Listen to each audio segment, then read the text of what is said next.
Hello, dear friends. Today we will get acquainted with the memoirs of Obersturmführer Nikolaus Ilek. He took part in the 8th SS Panzer Regiment in the fierce battles for the city of Kovel from March 27th to 30th, 1944.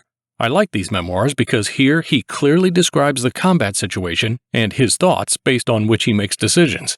It is an extremely interesting look at the hot tank battles on the Eastern Front.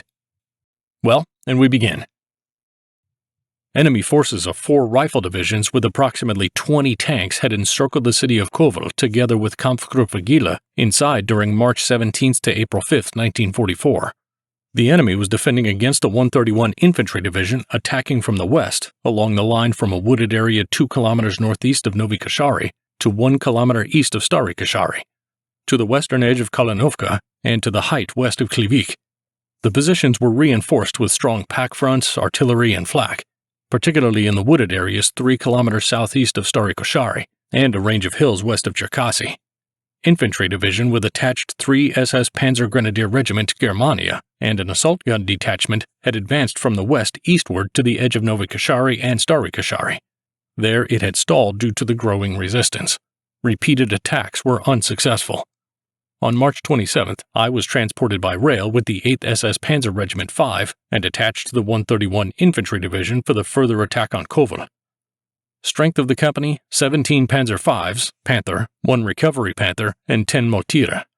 Following a feinting attack on Targovichi after unloading at Matsiov on March 27th, my company and I moved ahead to Tupali. On March 29th at 8:30 a.m., the company was unexpectedly alerted. The commander of Grenadier Regiment 434, Oberst Neber, issued battle orders to me at his command post at the same time. I was to be ready at 11 a.m. near Stary Kashari to reach Mozonya Kovel by way of Cherkasy with mounted volunteer assault teams of 30 men. At the same time, a frontal attack by the forward units was to take place. Artillery support from a detachment into the wooded areas northeast and southeast of Koshari and on Cherkasy and Mozonya was also planned. I drove immediately to the command post of 3 SS Germania and was briefed there by Sturmbannführer Hack on the terrain. The terrain on both sides of the railroad line was deep swamp. I agreed with Sturmbannführer Hack to initially attack the heights and the woods 1 kilometer east of Stary Kashari. After destroying the pack front, I was to push ahead through the woods along the road with all panzers and all of the Hack battalion and to reach Kovel. Sturmbannführer Dor and the commander of the assault guns also agreed with this plan. After the arrival of Obersturmbannführer Mullenkamp at the Hack command post, a final decision was made at 10:30 a.m. I was to attack Cherkasy first along the railroad line, and then, after scouting the terrain, to push ahead via Mozonya to Kovel.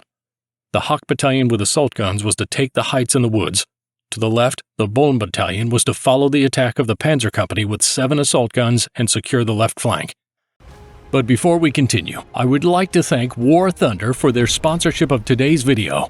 Play War Thunder for free on PC, PlayStation, or Xbox now by using my link in the pinned comment or video description.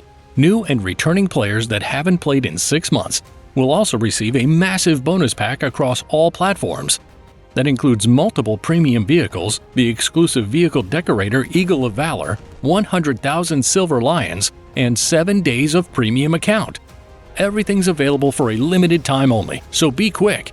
War Thunder is the most comprehensive vehicle combat game ever made and is available now for free on PC and consoles. Take command of over 2,500 tanks, planes, helicopters, and ships of 10 major nations, ranging from biplanes and armored cars of the 1920s to fighter jets and main battle tanks of today.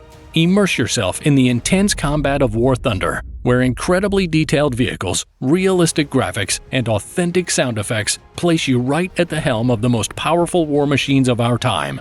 Join a worldwide community of over 70 million players in epic PvP battles today, and delve into the breathtaking experience that is War Thunder. With an unmatched wealth of high-quality content to discover, there's simply no game better suited for fans of military history. There are 2 aspects that I like most of all about War Thunder, namely, impressive damage X-ray view. If your vehicle or an enemy is destroyed, War Thunder shows you exactly what happens. In X-ray view, you'll see precisely where the shell penetrated, which components were affected, and what ultimately led to the destruction of the vehicle.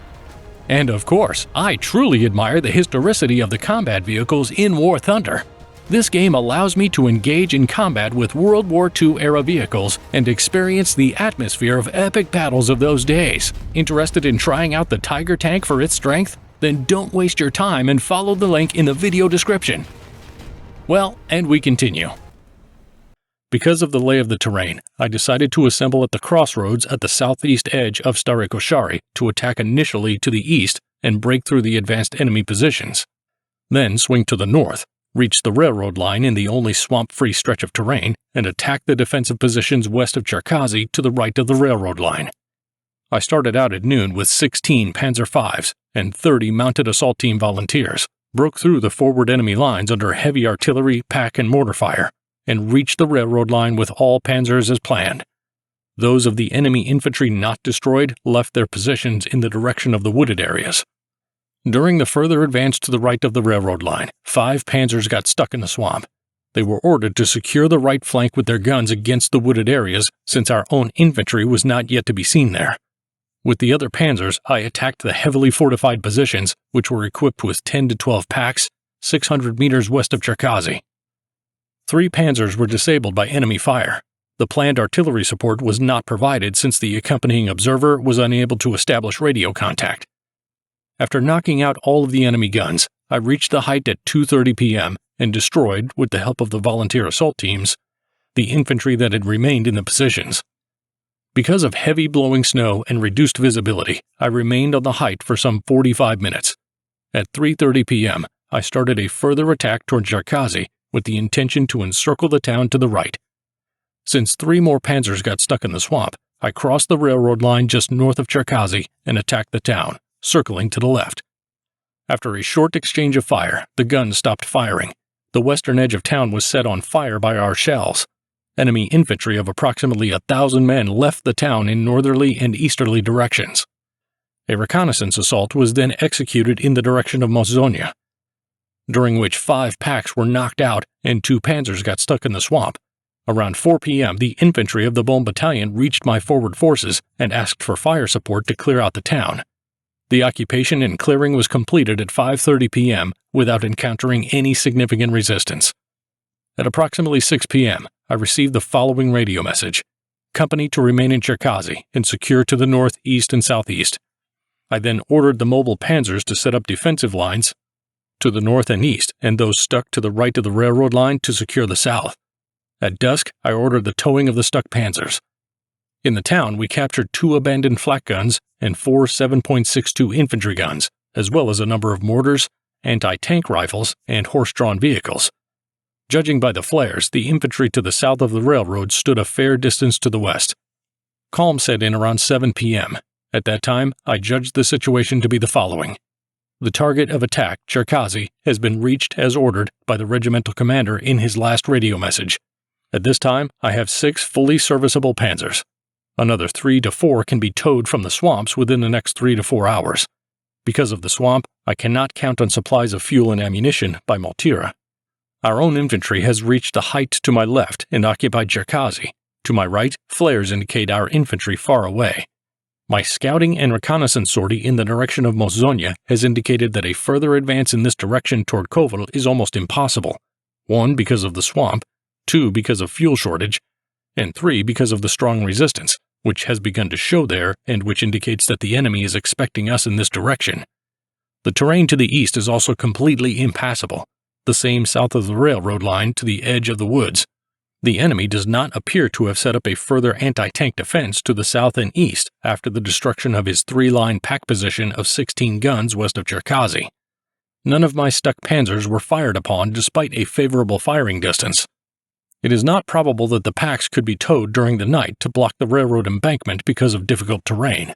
In addition, the enemy is not expected there because of the scouting sortie in the direction of Moszonia, where the enemy retreated from Cherkazy. Thus, the embankment is the only passable way, and least obstructed by defense to Kovel, but only if it is still used tonight. I have been made aware of the situation at Kovel by radio. It is so ominous that provision of heavy weapons has become imperative. I will set out at approximately 10 p.m. and push along the railway embankment toward Kovel.